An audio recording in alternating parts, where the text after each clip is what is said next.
Uvays Qarani degan odam o'tgan, tobiin deydi. Lekin Rasululloh davrlarida yashagan. O'sha onasini yaxshi ko'rar ekan. O'sha xizmat qilayotganda ona payg'ambar alayhissalom bir ziyorat qilib kelay deganda, "Bo'pti, uylariga bor, uylardan qayt" degan onalar. Kelgan Rasululloh uylarida yo'q, haqqida safarga chiqqan ekanlar.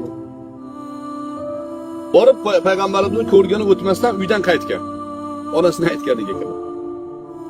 Payg'ambar alayhissalom duo qilganlar Uvays Qarani. Onasiga mehribon shunday bo'ladi. Va sahobalarga aytganlarki, shu Uvaysni ko'rsanglar, istig'for so'raylar, haqqilarga duo so'raylar. Hazrat Umar radhiyallohu anhu umrlari mobaynida shu Uvaysni qidirib yashagan.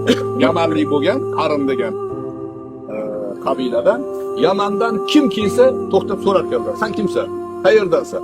Oting nima? Beliging nima? Qo'lida belgisi bo'lgan, ozgina oqi bu. Keyin bir kun topib olganlar. Oting nima deganda, Abu Fulon degan, o'zini otini aytmasdan kunyasini aytgan. To'xta degan, sen gapni aylantirma. Sizlar unaqa bo'lganlar-yu, siyrak bo'lganlar hadrati. Ma'qul.